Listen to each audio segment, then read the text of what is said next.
নসর হবে। যদি আমি আলেম ওলামাদেরকে মহাব্বত করি তাহলে আমার হাসর নসর হবে আলেম ওলামাদের সাথে। আমি যদি দুনিয়াবী লোককে যদি মহাব্বত করি তাহলে আমার হাসর নসর হবে দুনিয়াবী লোভের সাথে। যেমন নবী করিম সাল্লাল্লাহু আলাইহি ওয়াসাল্লাম বলেন, দুনিয়ার ব্যক্তি সম্পর্কে বলেন, দুনিয়া সম্পর্কে বলেন, ওয়াকালা রাসূলুল্লাহ সাল্লাল্লাহু আলাইহি ওয়াসাল্লাম, আলা ইন্নাদ দুনিয়া মালউনাতুন ওয়া মালউনুন মা ফিহা ইল্লা যিকরুল্লাহি ওয়া মা ওয়ালাহু আলিমুন আও মুতাআল্লিম। নবী করিম সাল্লাল্লাহু আলাইহি ওয়াসাল্লাম বলেন, ওগো উম্মত, আলা ইন্নাদ দুনিয়া মালউনা, খবরদার খবরদার খবরদার, আমি তোমাদেরকে সতর্ক করছি, আলা ইন্নাদ দুনিয়া মালউনা, আমি দুনিয়াকে অভিশপ্ত করেছি, আমি দুনিয়াকে লানত করেছি, আমি দুনিয়ার মধ্যে অভিশপ্ত করেছি।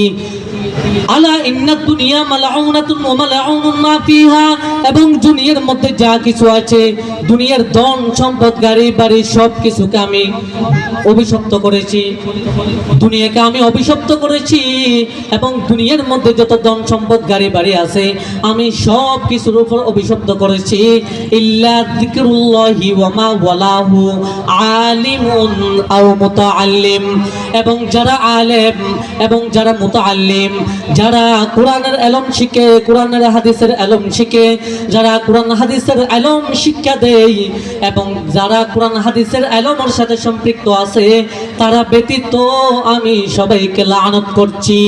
নাউজুবিল্লাহ।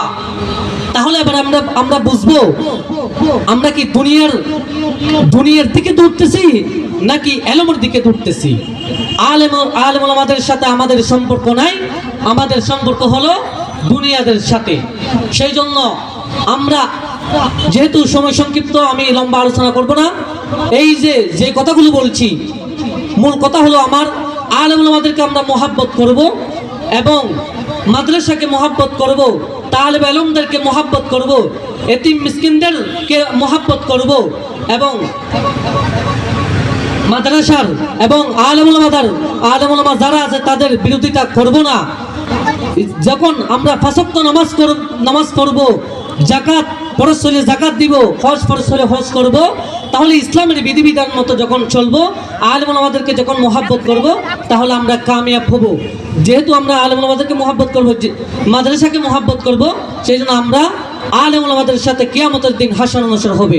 আমরা যদি মেসি, আর্জেন্টিনা, ব্রাজিল এদেরকে যদি আমরা মহাব্বত না করি, আলেম ওলামাদেরকে মহাব্বত করি, তাহলে আমাদের হাসর নসর হবে কিয়ামতের দিন আলেমদের সাথে। সেই জন্য আল্লাহ তাআলা আমাদেরকে যেই কথাগুলো বলছি সেই কথাগুলো মতো সর্বপ্রথম আমাকে আমল করার তৌফিক দান করুক এবং আমাদের সবাইকে আমল করার তৌফিক দান করুক।